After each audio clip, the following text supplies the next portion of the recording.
The Galactic Preservation Center on Kepler 442b housed the most dangerous predators from across 17 star systems. Haley, the facility's head curator and a member of the Vraxian species, took immense pride in maintaining the most comprehensive collection of apex predators in known space. Her iridescent scales shimmered under the artificial lights as she made her daily rounds, checking containment fields and monitoring the health of creatures that would give most sentients nightmares. Today was different. Today, she had a human visitor. Critian walked beside her with an easy gait that seemed almost inappropriate given their surroundings. The human male had arrived 3 days ago as part of the Terran diplomatic exchange program, and Haley had been assigned as his guide. She'd read the files on humans, relatively new to the galactic community, death world origin, unusual psychological profile, but reading reports and meeting one in person were entirely different experiences. "This is the Critian Shadow Maw," Haley announced, gesturing toward a massive enclosure with her upper manipulator appendage. Behind the shimmering force field, a creature the size of a ground transport prowled in the darkness. Its 6 eyes glowed like crimson stars, and its triple rows of serrated teeth could shear through reinforced durasteel. Native to Crith Prime, a Category 7 death world, it's considered the most lethal land predator in the Andromeda sector. Critian leaned forward, hands casually tucked into his pockets. "Huh, moves like a big cat." Haley's translator implant stuttered. What? "A cat. You know, like a tiger or a lion. Predatory feline from Earth." Critian tilted his head, studying the shadow maw with the same expression one might use while observing an interesting painting. "See how it stalks? The shoulder movement, the way it keeps its center of gravity low. Classic ambush predator behavior." The shadow maw chose that moment to roar, a sound that made the reinforced walls vibrate and sent Haley's secondary hearts into overdrive. 3 other visitors in the corridor, a pair of Zenthari traders and a Coluan scholar, scrambled backward, their fear scent sharp in the recycled air. Critian didn't flinch. "You're not afraid?" Haley asked, her vocal sac quivering with confusion. "Of that?" Critian glanced at her, genuine surprise in his brown eyes. "Why would I be? It's behind a force field. Besides, it's just a big cat. Just a..." Haley's translator implant made a distressed beeping sound. "Critian, that creature has killed 17 trained hunters. Its venom can liquefy internal organs. It can detect electromagnetic signatures from 3 kilometers away." "Yeah, but look at it." Critian pointed. "It's a predator, sure, but it's doing predator things. Pacing, marking territory, hunting behavior. I grew up with barn cats that acted the same way, just scaled down. Actually..." He leaned closer to the force field, squinting. "Is that a social grooming behavior? Does it have packmates?"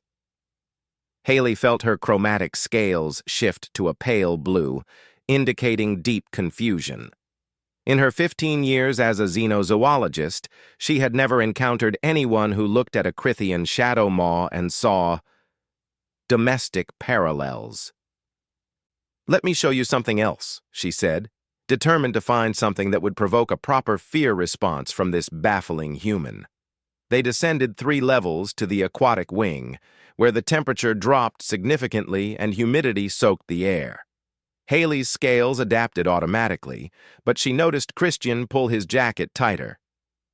"This," she said with a mixture of pride and reverence, "is a depth render from Oceanus Mortis." The creature that emerged from the murky water was the stuff of nightmares. Easily 20 meters long, its translucent body revealed a skeletal structure that seemed geometrically impossible. Bioluminescent organs pulsed along its flanks like a chain of dying stars. Its mouth, if it could be called that, was a spiral of inward-facing hooks that rotated like a living drill. "It's responsible for the extinction of 3 intelligent species," Haley continued, Its digestive acids can break down any known organic compound, and it can survive in both vacuum and pressures that would crush a starship. We're the only facility in the galaxy that successfully contained one. Christian whistled low. Now that's interesting. You're interested? Haley's scales flickered between confused blue and alarmed purple. Well, yeah. Look at that skeletal structure. The bioluminescence must be for deep-sea communication, right? And that spiral mouth, I bet it creates a vortex to draw in prey.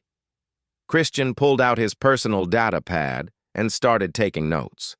We had something kind of similar on Earth called a cookie-cutter shark. Way smaller, obviously. But the principle of rotational feeding, you're comparing a civilization-ending apex predator to Earth fauna again. Because the patterns are familiar. Christian looked genuinely excited now. Don't you see? Predation strategies, hunting behaviors, territorial displays, they're universal. Sure, this thing is terrifying and could probably eat a submarine, but the underlying biology makes sense. Haley stared at him. In the water behind them, the depth render slammed against the containment field with enough force to create a localized electromagnetic pulse. Emergency lights flickered. Christian glanced back casually. See? Territorial display. You probably walked into its sight line. That's not... Haley stopped herself. Humans are from a death world. I read the classification. Category 9.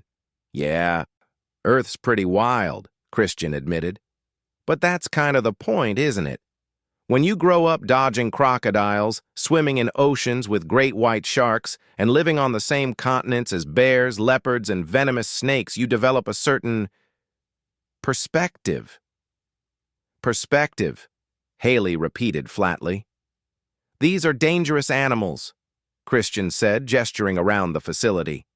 No question, but they're still animals. They have behaviors, patterns, ecological niches. Once you understand that, they're less scary and more interesting. He smiled. Besides, humans have been apex predators on our own planet for thousands of years. We're kind of used to being at the top of the food chain. Haley's scales shifted to a pale yellow, the Vraxian equivalent of dawning comprehension mixed with mild horror. Your persistence, hunters, she said slowly, remembering a particularly disturbing section from the xenoanthropology report. Your species ran prey to exhaustion over days. You developed tools specifically to kill things stronger and faster than yourselves. Guilty as charged, Christian said with an easy grin. But we also domesticated wolves into dogs, turned wildcats into house pets, and befriended basically anything that stood still long enough. Humans are weird like that. They stood in silence for a moment, watching the depth render circle in its tank. Would you like to see the insectoid section next? Haley asked finally. We have a hive ripper from Formica 9. It dissolves its prey from the inside out while they're still alive. Does it have compound eyes? Yes? Then definitely yes. I love insects. Haley's scales cycled through 6 different colors before settling on resigned orange. As they walked toward the next exhibit, she found herself reconsidering everything she thought she knew about fear, predation, and the strange, paradoxical species called humanity.